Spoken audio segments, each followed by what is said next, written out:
One of the greatest poets of our generation, top 5 MCs all time, easy, one of the illest to ever touch a pen. One more time, Metro Chicago, make some noise for Chuck D. 1, 2, 3, 4, get it.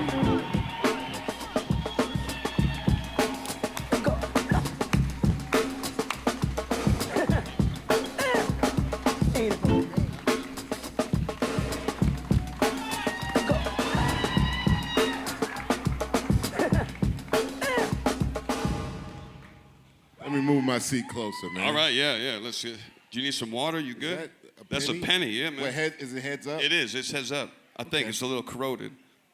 Heads up. All right. First, how we do? It's tails.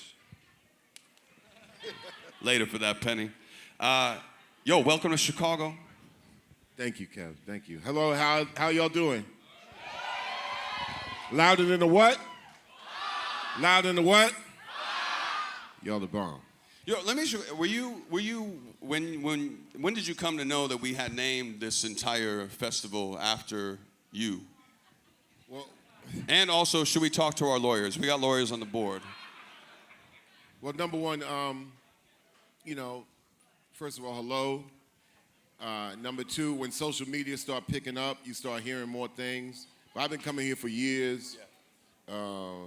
My wife technically is from here. She's born in here, so my in-laws are from this area. So I'm always getting waves from this area, especially the last 10 years. So when I heard about it, I'm like saying I'm humbled by it, but it's not about me at all. It's about y'all, and my job is servicing. So anybody that's out there trying to get to the understanding of what they could do with their talent and manifesting it into a skill, that's what I'm all about. It's not about me at all. So I thank y'all. Word.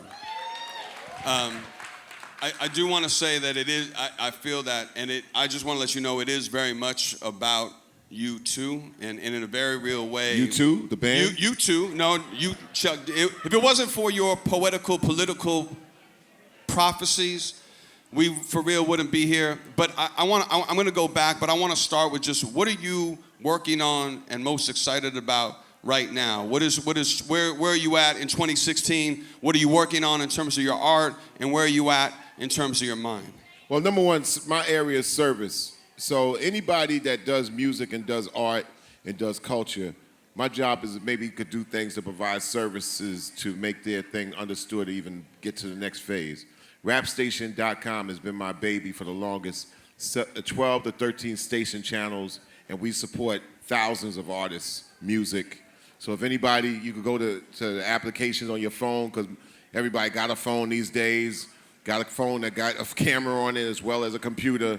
So go down, pull down the application, rapstation.com, and you'll see probably the best hip-hop radio ever, and it supports anything in slam poetry down to instrumentals. And we're the best in the world at it. Spit Digital is, we distribute and tell artists that don't wait for a label. You could be your own label, and we provide tools for you to be your own label and give you ideas on how to support your art into making a living off of it. I didn't say making a killing, making a living, meaning that if you got your job and you go to a place and you do your music and it pays you for it, bit by bit you'll learn how to make this into a career that you can feed your family with or yourself or whatever. It's not one of those things where you look on TV and somebody buys himself a $655,000 earring and then tells you that's what the music is about. That's corporate bullshit. Yeah, indeed. So this rapstation.com really, in a lot of ways, I think, prophesied also and predicted this moment in music. In the building tonight, I just want to shout out the Bennetts, Mr. and Mrs. Bennett in the building, the parents of Chance and Taylor, two incredible MCs and poets in Chicago. And what young people in the city have figured out is a way to circumnavigate capitalism and go directly to a consumer. When the social experiment released Surf for the Free, they had hundreds of thousands and now millions of downloads. This is something that you've been talking about for a while at this point. And so are you happy with the direction that music distribution is in 2016, in this moment? And also, what does it look like a few years from now? Well, it's necessary because radio is garbage. Look, if you look, first I want to tell you I'm gonna tell you how garbage radio is, and it's the next movement to shut them down. Is shutting down what doesn't support you. This program, these artists, all the artists that have been in Chicago for the longest should have been supported by Chicago and Northern Illinois media forever. Yeah. You had blues artists that came out of here that at least were supported on WVON, the Voice of the Negro, because the record company owner owned the radio station and realized that he could support Chicago artists. When hip-hop started here in Chicago many, many years ago, immediately you had jump-off radio shows. You know, Chicago State, you had University of Chicago, you had HPK, my man Pink House, you know, you had Ramon Ski, and what they did is made sure that they supported Chicago artists. Today, when you hear artists on the radio that ain't even from the city, all day long, who ain't gonna visit the city, it doesn't make no sense. Yeah.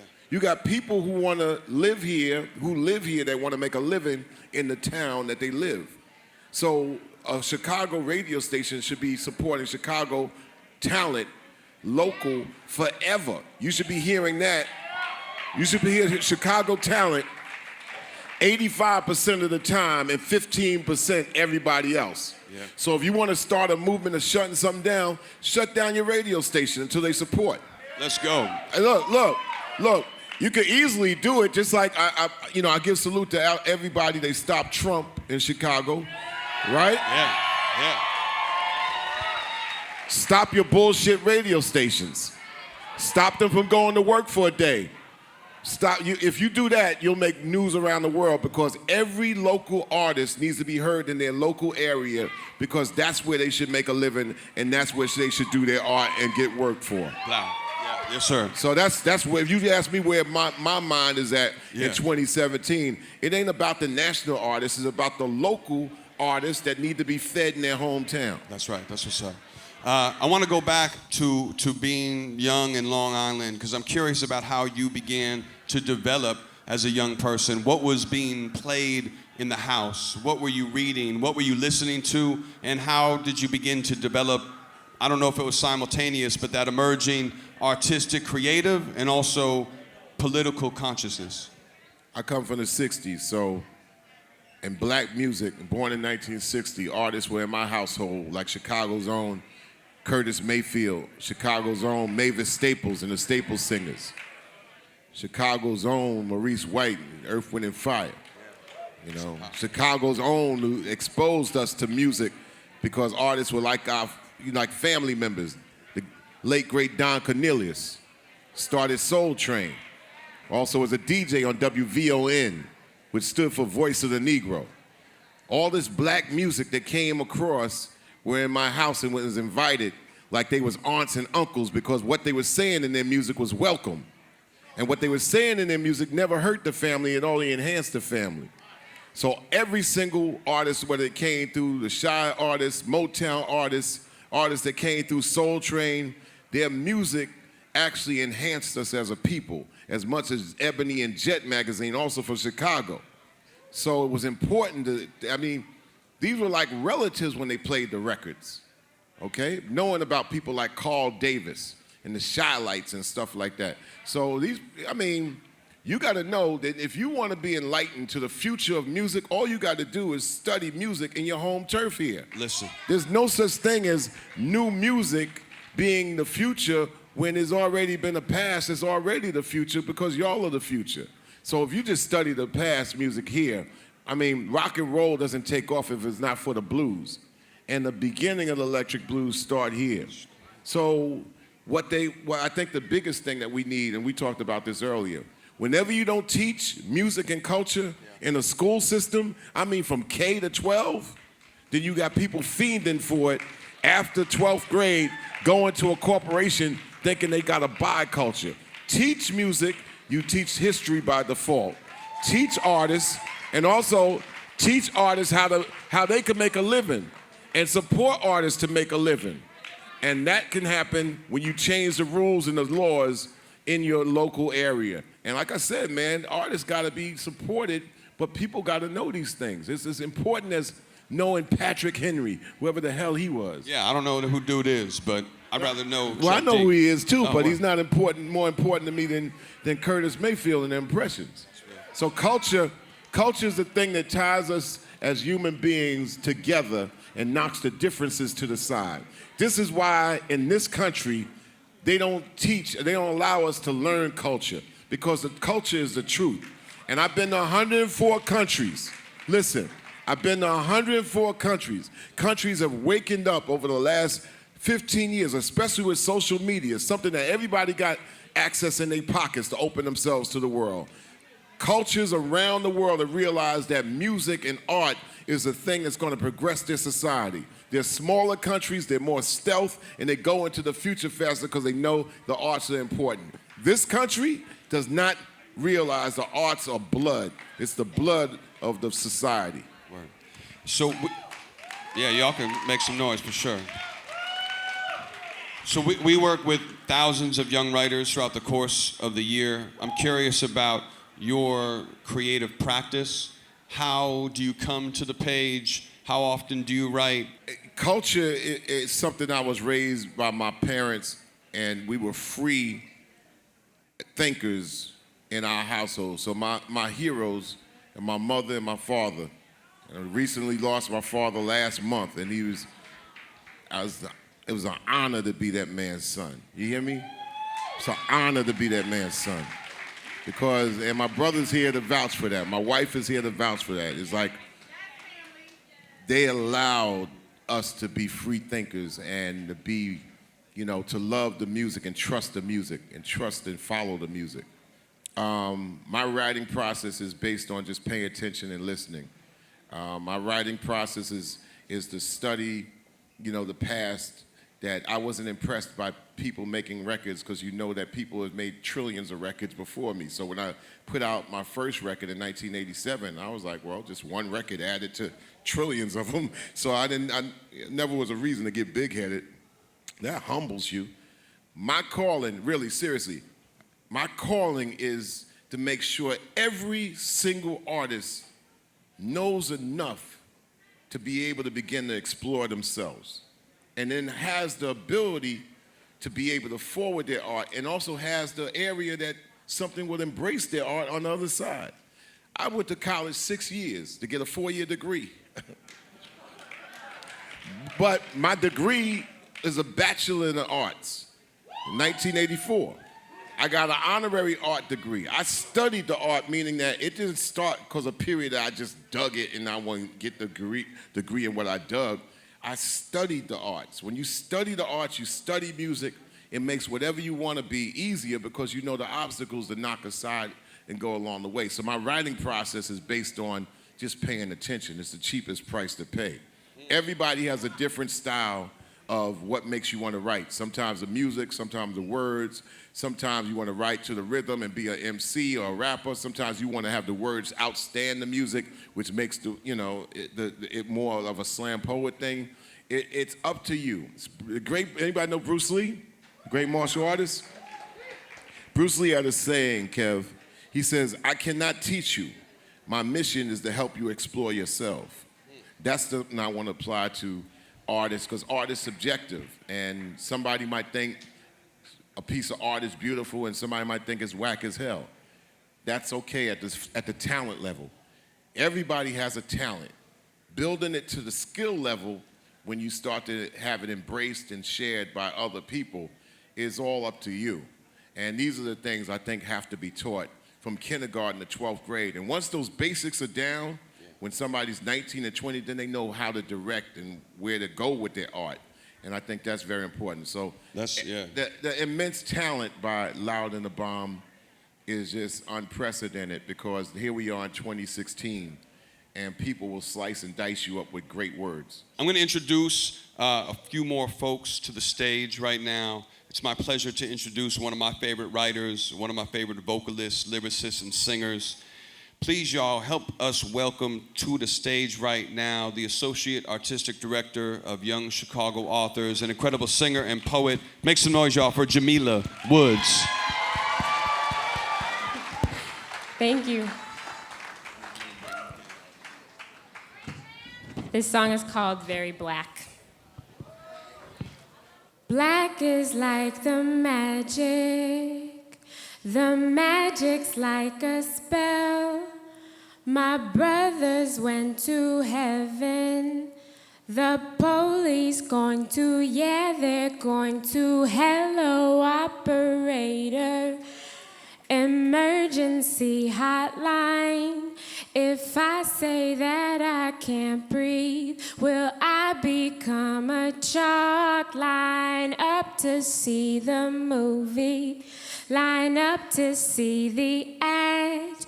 The officers are scheming to cover up their. Ask me no more questions. Tell me no more lies. This serving and protecting is stealing babies' lives. I'm very black, can't send me back. You take my brother, I fight back. I'm very black, I made a pact. You take my brother, I fight back. And that is all I know. I'm unapologetically,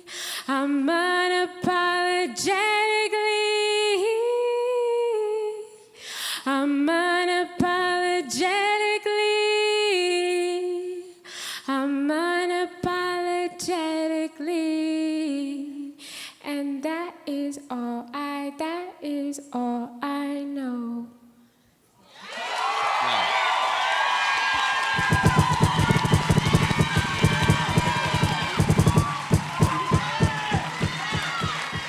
All right.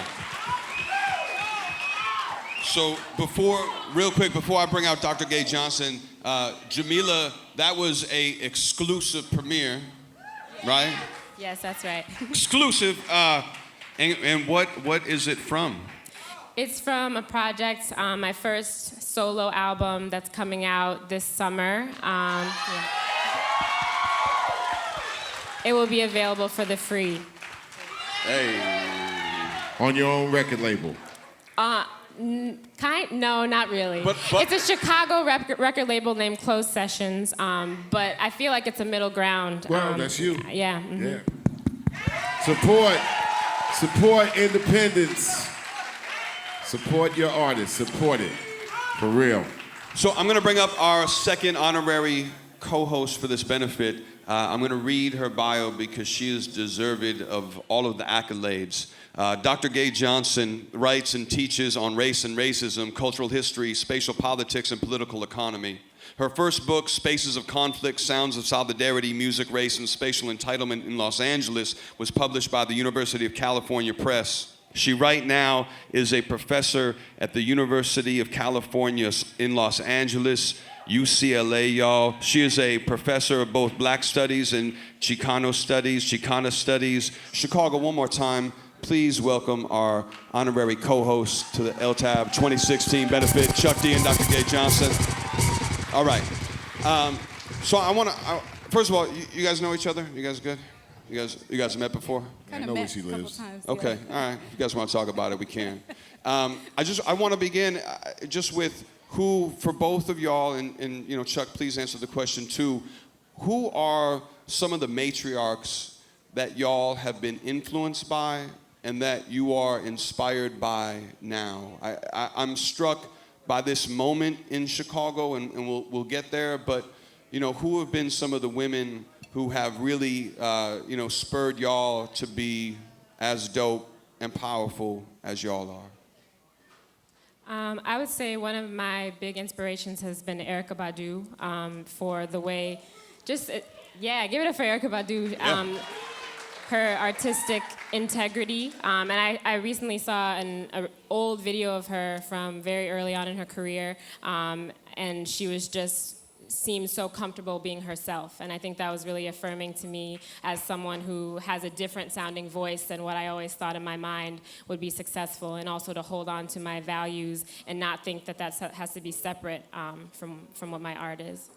so much of the work that I do is about thinking, you know, and what it is that, what piece of my heart is inspired when I put words on paper, and when I teach in the classroom. And so in some ways, I think I'm most inspired by the spaces that women of color, and especially now, in the 21st century, queer women of color, trans familia, are putting in. That work is making it possible for men, women, everyone to be their best selves. And so the people who have inspired me have been people who have encouraged us to see the human in everyone, which is Toni Morrison, for example, who writes with the most heart-wrenching, gut-wrenching courage about what it means to be a child in slavery. There's so many times I've read her books in preparation for teaching things and then catch something new, some little turn of phrase that you're not meant to get the first time, where she talks about children who were wearing the bit like a horse for punishment, 5-year-olds, 6-year-olds. She puts a little phrase in there in Beloved, or in so many of these books where she's talking about how difficult it is to be beautiful in a society that is predicated on your ugliness and on your exclusion. And so to struggle to feel that beauty is a struggle that everybody ends up participating in. And so women that have created these spaces, that have created the ability for all of us to see the human in each other, is so important to me. So coming back also to the organizing, I mean, the dreamers, the women who have given up so much, the women whose children are in foster care because they have been detained or deported, children who are wanted, and people who are organizing on behalf of reproductive justice. These are the women who are so inspirational for all of us doing any kind of the work that we're doing. And we have to be able to see our struggles connected to theirs. And we're really at our peril if we don't. So they're already doing that work on the ground. And I think that for those of us who write about those women, we're just writing about those people. And I think we have to understand that that's where the real work is happening. Word up. Chuck, do you want to take that question too? Well, she just spoke.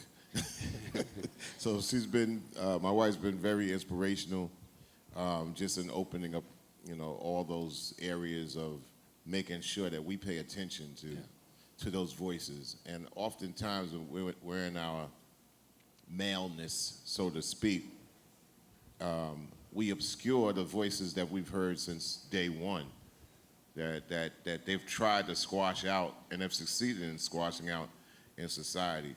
And it, you know, when people say it starts from the home, the woman's voice is the thing that has kind of guided us up and onward, and that we kind of like, okay, that is what it is. But that's to me, that's just that's the point that is the seed of all the women's voices in the world when they go to even other levels of platforms. So paying attention to every woman's voice in this society is very important. Like I said, in our maleness and my maleness, you know, you lose track of that, and you have to be honest to say, yeah, when you're imbalanced, unbalanced, so to speak. So Dr. Johnson is always clear on figuring out how, you know, we should get our balance, because trust me, I got daughters. I have the youngest daughter. We share the youngest daughter, and the woman's voice is being destroyed in the society more than it's ever been, you know, so. Yeah. One of the things that we do at Young Chicago Authors and throughout the festival, Louder Than a Bomb, is we talk about the maintenance and creation of safe space. And a lot of y'all know what that means, right? What do we say? There's no racist, sexist, homophobic, transphobic, ableist, ageist, or otherwise derogatory language allowed upon the microphone here. They know what time it is. And so that's the kind of spaces that we're trying to create. But I'm wondering, as lovers of hip hop, it's also the reality of the rapid and rampant misogyny that is in a lot of the music and a lot of the stuff that we're listening to and a lot of the stuff that we love. Even someone like Kendrick, who, you know, gets pegged as a conscious rapper, whatever that means, is also, it's tough to get through a record because it's B this, H that. And so I'm wondering, personally, how we listen to the records, and then also strategically how we navigate through getting our culture to also use its most powerful weapon, language, to begin to articulate a new reality. Can I just say that in the beginnings of how we listen to records, we got to talk rap music and hip hop. At the very beginning in 1979 and 1980, right? That's going back to Noah's Ark, right? You had rap records that came out. Sugar Hill Gang. Immediately you had The Sequence. The Sequence with 3 women. Yeah. Immediately they were the second group on Sugar Hill Records. You had the Funky Four plus One More. The One More was MC Sha Rock. The narrative of hip hop back then was that it was a united family thing, and you had the B-boys and the B-girls, and they all participated in every single one of the elements. That's what brought it together. Once they extracted the MC only out of the elements of hip hop, and a businessman got behind it, and a businessman got behind the MC, and all the misogyny started from what was at the top. And no one has hated women more, or black women more, than the people in foreign that actually are invisible in the media, and also the radio stations, and also the record companies. And they've been doing this for 30 years now. What are you going to do when somebody actually calls your wife, your sister, your mother, your daughter a bitch? All right? Is it the rapper saying it in front, knowing that they're going to get rewarded with some trinkets? Or is it the invisible person that we don't take time out to find out where they live or where they go to office every day? That's where the misogyny started, and that's where they benefit and they profit the most. So it's about finding the root of that particular canal. So how we listen to records, people in the last 35 years have been trained like dogs to listen to records. Trained how to respond like a Pavlovic dog. Your words and your minds is the only thing that could break that chain. When I think about what it's like to navigate through this world as a woman of color, I feel like that's my struggle every day. So rap music or none, you know, this is the society I live in, it's the air I breathe.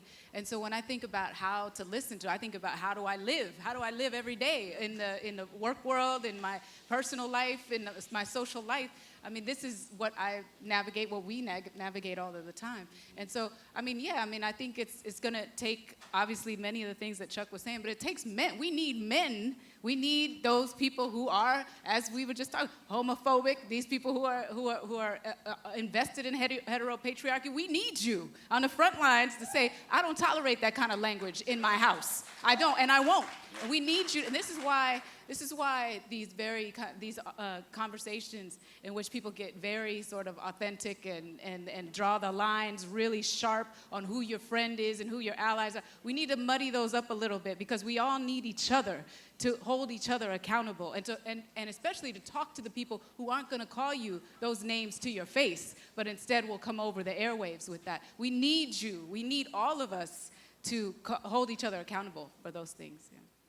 Yeah, I think about this question a lot, especially in our space. We have a weekly open mic that we've been running, and a lot of times young black men come in and will use, say like words derogatory towards women, and it's a funny balance of wanting to hold them accountable, but also not alienate these young men of color who are alienated from so many other spaces. So it's kind of that really intersectionality. It goes back to talking to them, as women and black women. Where are there ways that you can relate to this feeling? Like, how would you feel if a white person called you the N-word? And you're that kind of finding that moment of connection in order to have a different conversation than just, this is a safe space, your language is unsafe, get out. Cool. Word up. Yeah, please, bro. Everything wasn't meant to be out in the street just because it is what it is. And the minute that everything started to be accepted as, yeah, this is what we do and this is how we say it, not everything was meant to be on public blast. And now since people are able to be tied up at the hip on sock meds, doesn't mean that it's on blast. What people call each other in the privacy of their own little space is meant to be in that space only. For it to just be out just because it is, there's things that are not really important. The president urinates, but is it news? I mean, all these things. So my thing is that there's a right place and a right time for everything. And there's a wrong place for many things. And that's one thing that we have to at least pay attention to, even when we're doing art. Yeah, true. Dr. Johnson, I'm curious about, where are you at in this moment? What are you writing? What are you thinking about? Where is your work take you? Or, what do you currently got working? Well, no, I have a book coming out January 2017. It's called Black Radical Futures, and it's an edited volume. We've got everybody who's done incredible work on especially scholars. Angela Davis, we've got Robin D.G. Kelly, we've got Shauna Redmond, we've got all kinds of wonderful folks writing for us about what they see as the future of black radicalism. And then I also have a book on musicians on activism in the 21st century, asking musicians to talk about their situated knowledge as activists in different spots. But also, I mean, I get a lot of probably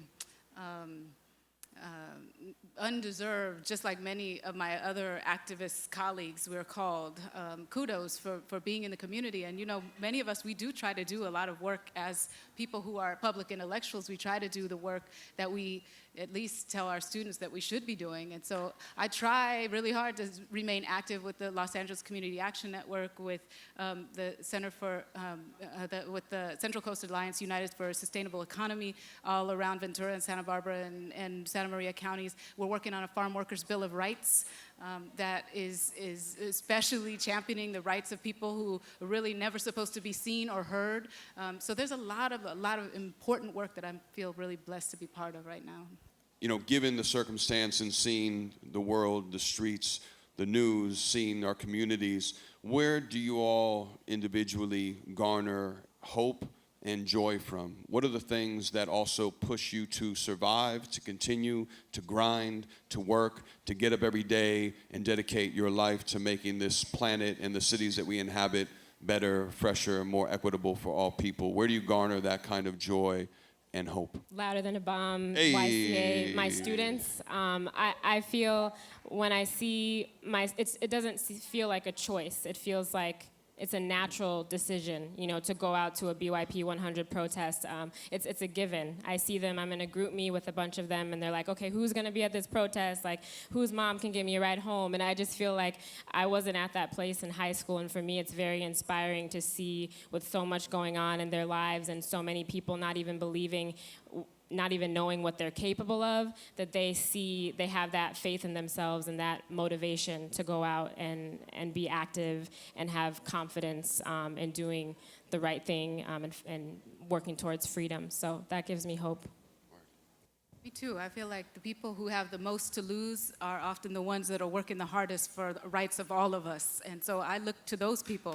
I look to, as I said, farm workers, women who have lost their children because they've come to the United States. They have no choice. They've been pushed out of their home countries. We work with a lot of these people in a cause in the Central Coast Alliance United for a Sustainable Economy. We spend so much time with people who have faced eviction and are just struggling for basic human rights, the right to housing as a human right, the right to be in a home, the right to make legitimate choices, not the kind of choices that you and I just take for granted, but the choices that they have to make, like, do I feed my child breakfast or dinner in the next 24 hours, either or. That's not really a legitimate choice, but it's those people who are holding it down every day and still get up to work another day and to encourage their children.